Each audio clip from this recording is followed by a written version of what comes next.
Shalom, selamat malam semuanya, sahabat Lumen dan saudara-saudara yang kita kasih dalam Kristus Yesus. Malam hari ini kita kembali dalam program Lumen Christmas. Saya percaya program ini memberkati Anda, memberikan wawasan bagi Anda, pengetahuan terhadap iman Anda, dan saya percaya iman Anda juga semakin diteguhkan terkait dengan Natal. Malam ini kita akan melanjutkan, yaitu respon kita terhadap yang menyatakan bahwa Yesus tidak lahir di kandang domba. Kemarin itu lebih pendekatan teologis. Kali ini kita akan melihat dari segi biblikanya, kemudian nanti dari segi tradisinya. Tentu ini menjadi satu pembelajaran yang menarik malam hari ini. Nah, untuk kita, siapa tahu sebagian dari pengunjung malam hari ini ada yang tertinggal. Nah, saya akan tunjukkan terlebih dahulu pernyataan dari John ini ya. Dia mengatakan ya, ini John menulis ini di koran Daily Mail ya. Menurut dia Yesus lahir di kandang domba itu karena penerjemahan yang salah. Nah, dia berangkat dari kata luma, karena kata luma itu diterjemahkan dalam rumah penginapan itu salah gitu. Menurut dia adalah ruang pribadi atau pemondokan. Nah, kita akan melihat nanti secara leksikal apakah demikian artinya. Kemudian juga yang perlu nanti kita perhatikan adalah bahwa pengertian leksikal itu juga dipengaruhi oleh pengertian konteks. Ya, jadi konteksnya juga mempengaruhi arti. Jadi apalagi kalau kita menafsir Alkitab, kita tidak bisa berangkat dari satu kata saja lalu menyimpulkan. Karena apa? Konteksnya juga sangat menentukan arti. Ya.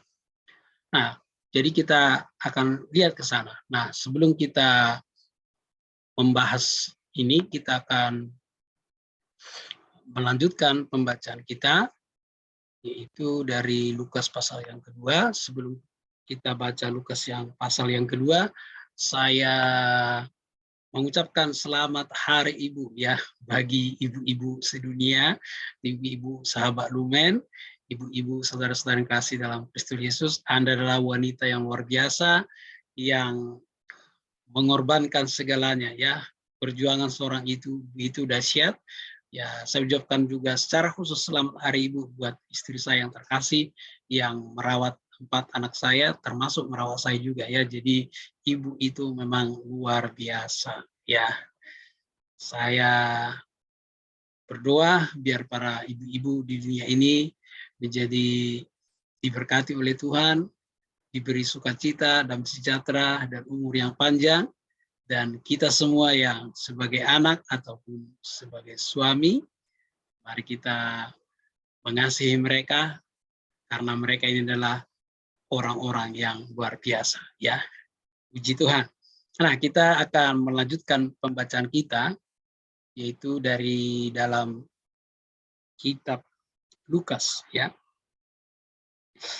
Pada waktu itu Kaisar Agustus mengeluarkan satu perintah menyuruh mendaftar semua orang di seluruh dunia. Nah, saat itu kalau seperti di seluruh dunia di sini, ini mengacu kepada wilayah kekuasaan daripada Kaisar Agustus. Ya, nah saat itu dia mengeluarkan satu perintah, semua orang harus mendaftarkan diri. Inilah pendaftaran yang pertama diadakan sewaktu Quirinius menjadi wali negeri di Syria. Jadi saat itu negeri di Syria ya, karena kekuasaan itu sangat luas. Nah saat itu salah satunya penguasa wali kota saat itu adalah Quirinius ya. Kemudian jadi jelas ya, jadi Kaisar Agustus kaisarnya, wali kotanya adalah Quirinius. Kemudian maka pergilah semua orang mendaftar diri masing-masing di kotanya. Demikian juga Yusuf pergi dari Nazaret di Galilea ke Yudea, ke kota Daud yang bernama Bethlehem, karena ia berasal dari keluarganya dari keturunan Daud. Jadi Yusuf pergi ke situ, ya, supaya didaftarkan bersama-sama dengan Maria tunangannya yang sedang mengandung. Jadi dua-duanya didaftarkan. Dan kita tahu bahwa Maria sebelumnya dia sudah di Yudea, hanya saja dia belum di Bethlehem. Jadi kalau kita lihat konteksnya, ini kemungkinan di puncak kota Yehuda, ya, atau Yudea. Maria saat itu bertemu Imam Zakaria dan Elizabeth yang kita bahas di pasal sebelumnya. Jadi kita tahu ini, saat ini kita bisa bayangkan bahwa Yusuf sedang mengadakan perjalanan. Nah, ketika mereka tiba di situ, tibalah waktunya bagi Maria untuk bersalin. Dan ia melahirkan seorang anak laki-laki, anak yang sulung. Lalu dibungkusnya dengan lampin, dibaringkannya dalam palungan, karena tidak ada tempat bagi mereka di rumah penginapan. Nah, jadi sangat masuk akal tentu dari konteksnya. Mereka sedang mengadakan perjalanan, lalu menginap di tempat penginapan. Sangat masuk akal. Nah, kalau kita perhatikan argumentasi John di sini, ya, kita kembali kepada argumentasi John. Nah, kita lihat di sini, ya.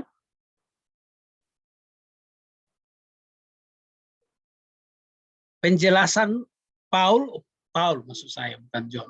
Ya, Paul maksud saya, maaf. Paul menjelaskan kesalahan akibat terjemahan itu juga menyatakan Maryam dan Yusuf diusir dari rumah penginapan, padahal berada di tengah-tengah kelompok keluarga di sebuah rumah. Tetapi karena ruang rumah itu sudah penuh, mereka tidak berada di sana. Menurut pemahaman Paul atas kisah Alkitab, Yusuf baru pulang dari Bethlehem saat disambut oleh kerabatnya. Karena ruang kamar untuk tamu penginapan sudah penuh, maka dia dan Maria menginap di ruang utama keluarga, tempat Yesus kemudian lahir, kata Paul. Jadi ini Paul ini sedang berimajinasi, ya. Yusuf ini disambut oleh kerabatnya, lalu tinggal di rumah kerabatnya, di ruang utama, ya. Nah, masalahnya di sini adalah kita tidak mendapat informasi secara literal bahwa memang Yusuf pada saat itu berada di rumah keluarga. Tetapi saya lebih yakin dan lebih percaya bahwa Yusuf tidak mungkin kembali ke rumah keluarganya. Nah, sebelum itu kita akan bahas sedikit dulu tentang konsep pernikahan orang Galilea. Nanti dari sini kita bisa simpulkan apakah Yusuf itu di rumah keluarga atau tidak. Ya, kalau Anda perhatikan, ini di sini adalah salah satu tahap proses pernikahan orang Galilea, di mana nanti setelah perempuan menerima lamarannya, kemudian ayah mempelai wanita menerima mahar yang diberikan, lalu berjanji, ya, akan menjaga putrinya tetap kudus sampai pada hari pernikahan. Lalu setelah berjanji, kemudian mempelai laki-laki pulang ke rumah ayahnya, menyediakan tempat. Nah, tempat itu pada saat itu disebut insula. Insula itu adalah rumah. Jadi anggap aja rumah besar, kemudian di rumah besar ini ditambahkan satu tempat lagi. Jadi di satu tempat yang tentu ukurannya besar, maka itu adalah insula. Jadi di dalam rumah keluarga itu ada beberapa keluarga tinggal dan memiliki rumah masing-masing. Pertanyaannya, apakah Yusuf sudah menyediakan ruangan ini atau tidak? Kan pertanyaannya di situ. Yang kedua, apakah keluarga Yusuf bisa menerima begitu saja kondisi Maria pada saat itu? Artinya Maria dan Yusuf bisa menyelenggarakan pernikahan sebagaimana orang Galilea atau orang Yahudi normal. Tentu tidak bisa. Kenapa? Karena Maria sudah hamil. Artinya perjanjian nikah itu sudah, atau perjanjian nikah yang diadakan pada saat prosesi pertunangan itu sudah dilanggar. Karena apa? Maria hamil duluan sebelum dijemput oleh Yusuf. Maka besar kemungkinan, sekali lagi, besar kemungkinan bahwa entah Yusuf sudah membangun insula itu atau sudah menyelesaikan insula itu, yang pasti Yusuf dan Maria tidak bisa menyelenggarakan pernikahannya seperti orang Galilea pada umumnya atau seperti orang Yahudi pada umumnya. Dan kemungkinan tentu ada juga ini masalah di dalam keluarga, ya, kecurigaan dalam keluarga, bisa saja, ya. Tapi lagi-lagi ini lebih kepada tafsiran, ya, berdasarkan tradisi. Jadi kemungkinan Yusuf itu tidak kembali ke rumah kerabatnya. Karena kita tahu apa? Maria kan dia tinggal di, kalau kita lihat Maria, ya, kita lihat. Sebentar kita mundur ya.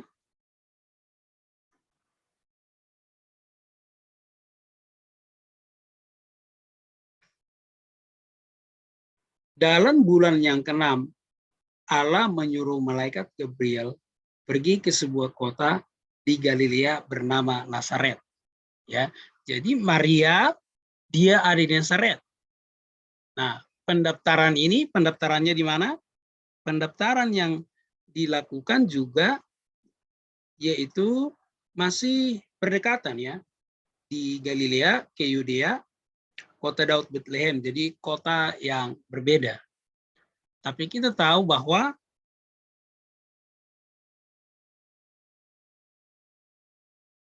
Yusuf ini berangkat dari Nazaret. Jadi mereka ini berdua sama-sama orang Nazaret, ya. Dan didaftarkan ke Bethlehem. Jadi case-nya mereka sama-sama orang Nazaret. Nah, jadi pertanyaannya, apakah mereka diterima begitu saja di Bethlehem? Tentu sekali lagi Alkitab tidak memberikan detailnya secara pasti apakah mereka menginap di rumah keluarga atau tidak. Tapi sekali lagi, sekalipun Alkitab tidak memberikan detailnya, tapi kita bisa melihat bahwa Yusuf kemungkinan besar tidak bisa di rumah keluarga besar karena insiden. Ya kan, bagi orang Yahudi apa yang dialami oleh Maria ini kan sebuah insiden, ya. Tapi dari sisi mata Tuhan tentu berbeda, ya. Ini kita berbicara secara budaya, ya, karena tidak sesuai dengan janji nikah.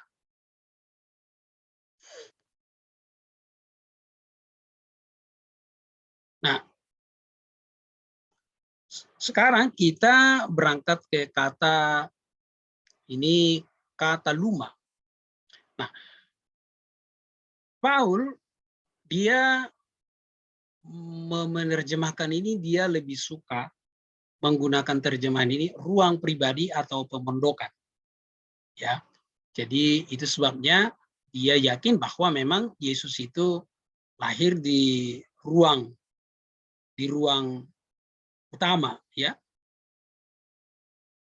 Jadi Yesus lahir di rumah sebuah keluarga, bukan di kandang domba. Itu menurut dia. Nah, sekarang kita melihat ya dari ini adalah interlinear ya menggunakan kata yang sama di sini kata luma itu kata limati diterjemahin in atau rumah penginapan. Nah, kita akan melihat itu saya screenshot dari Digital Hub ya. Ini interlinear online, Anda bisa akses sendiri ya. Kita akan melihat arti dari kata luma ini ya, kata lumati. Oke. Kita lihat.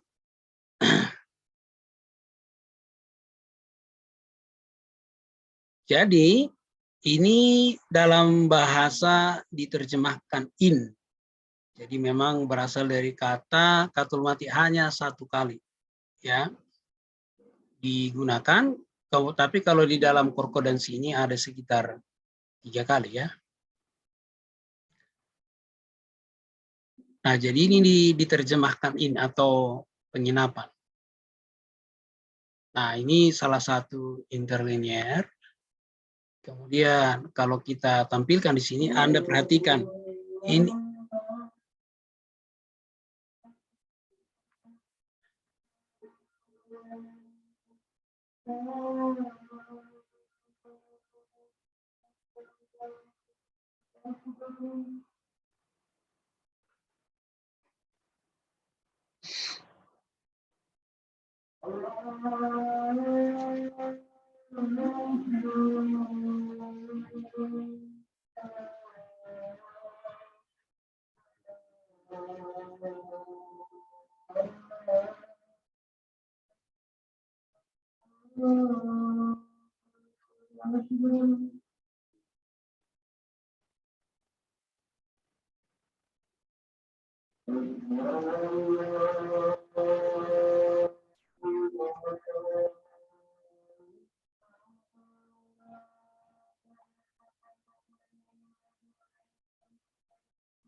Jadi kita bisa,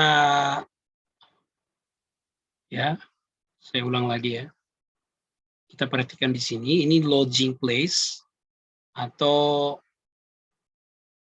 properly itu dissolution atau lodging place. Jadi ini kalau kita terjemahkan dalam bahasa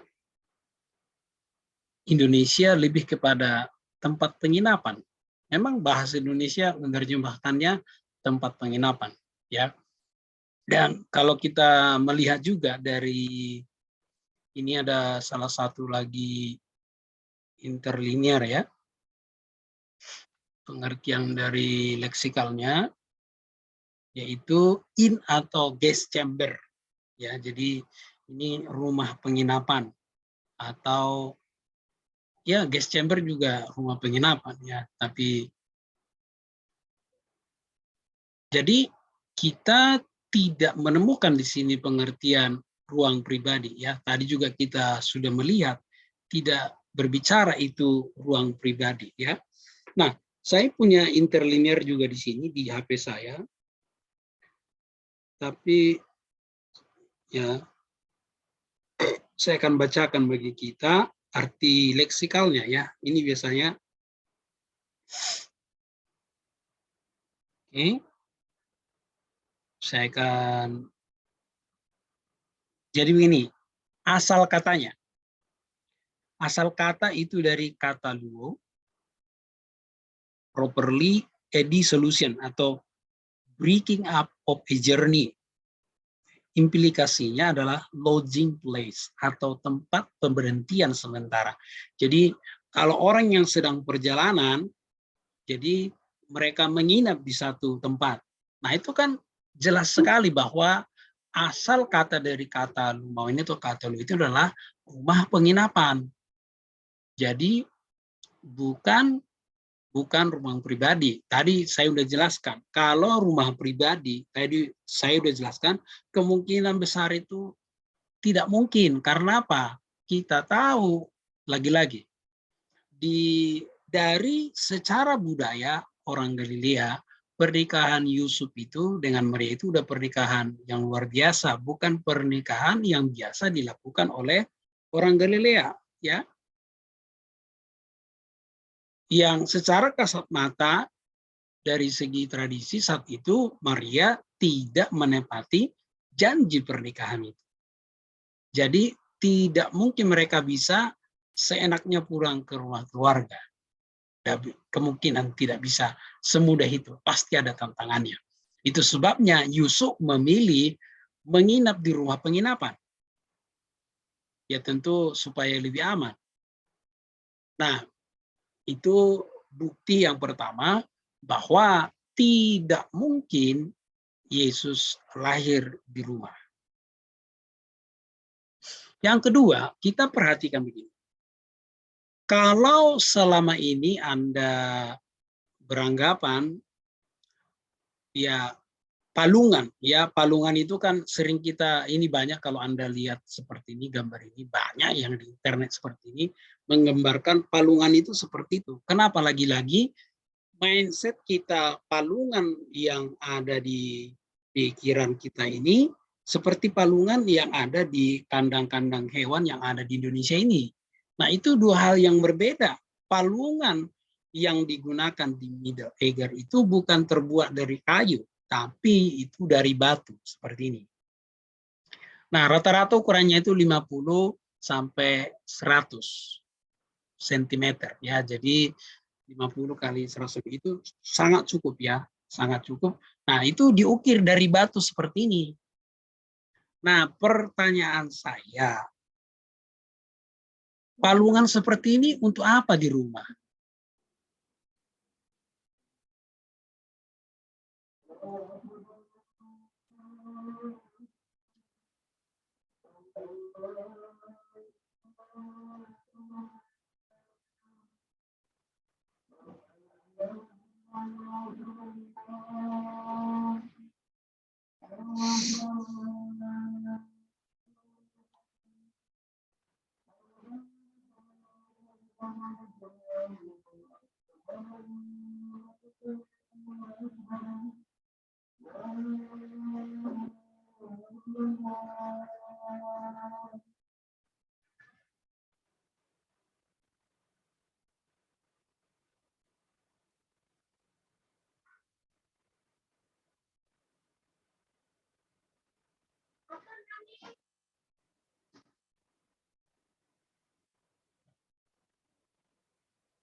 Coba Anda pikirkan,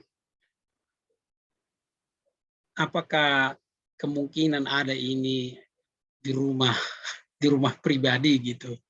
Atau Anda berpikir ya orang Yahudi itu beternak seperti ada di beberapa daerah ya di atas rumahnya kemudian ternaknya di bawah. Nah, pada zaman itu tidak seperti itu. Apalagi secara khusus ya, tidak mungkinlah keluarga ini taruh ya di di belakang rumah gitu. Tidak mungkin pada saat itu. Dan ini bukan sesuatu yang ringan yang gampang diangkat begitu saja. Nah, dan ini tidak tersedia namanya di rumah. Ini hanya tersedia di kandang domba.